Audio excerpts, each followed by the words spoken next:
When I came to this country, I was working in a restaurant as a cook, waiting staff. My mom was always against working in a restaurant where they sell alcohol. She said I should look for halal income. Initially, I started as a railman, then leading railman. Then I was a team leader there, platform team leader. I was a gate line team leader there at London Beach.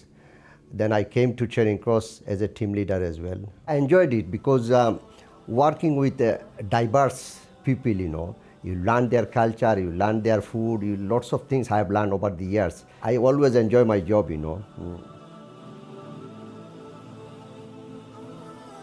I was a bit of a, what you could say, naughty boy up north. So my parents basically contacted my uncles. They used to work on the railways, and that's how I ended up working for the railways. When I initially started here, when I walked into Charing Cross, I was like overwhelmed. I was only 20 years old. I was the only Muslim guy on the station, only Asian guy on the station. One of my first incidents I had, which is like, look back onto it now and I think, maybe that makes you a man.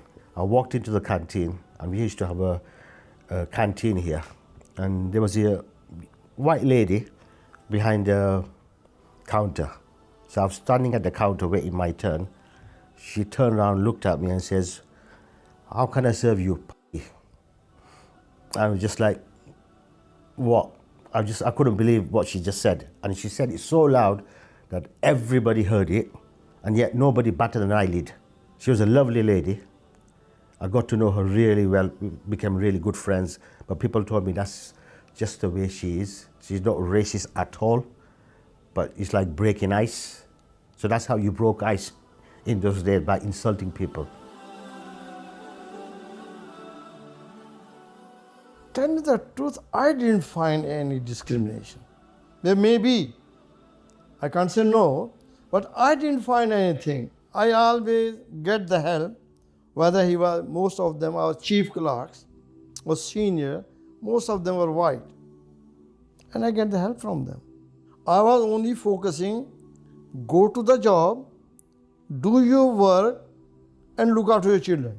Working full-time in underground, working part-time somewhere else.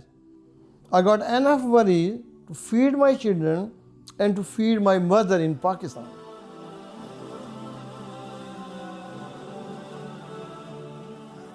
I was the first Muslim woman to work for London Transport in 1975.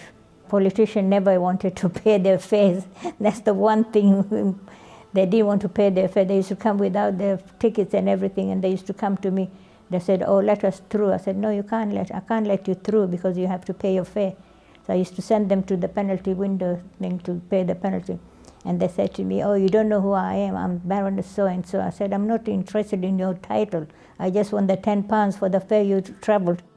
One day, somebody was trying to jump in front of the train, and I pulled him back because he was praying, on the, where the white lines are, where the trains are coming. And when I look at the board, I saw it's 2 minutes the train. So I went running over there. I picked him up and pushed him on the thing, and he scratched me on my, with his nails. So, and then the manager gave me accommodation letter as well to say, thank you. The proudest moment is when they had a mural of mine at Westminster Station. And then they took me on the HMS Westminster from Southampton to Isle of Wight and back. That was really the proudest moment I felt, I felt really good.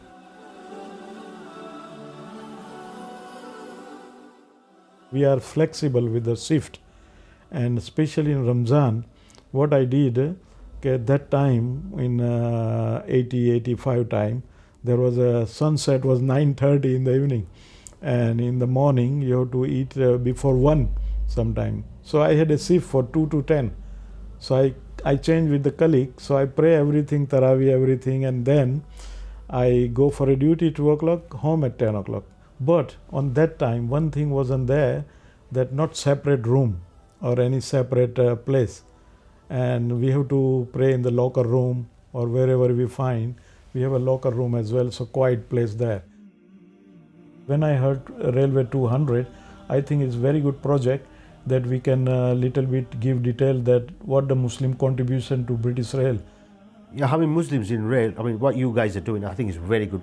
Just having a body like that, which we didn't know existed, never did in my time, which is really, I think it's a really good thing.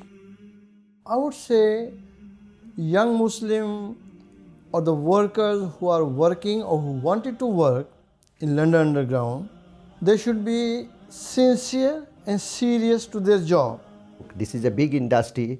If you do your job properly, if you earn respect from your managers, you can always progress there. There is career prospect here. We need the engineer, we need the architect, and there is so many computers and clerical jobs. There are thousands of other jobs.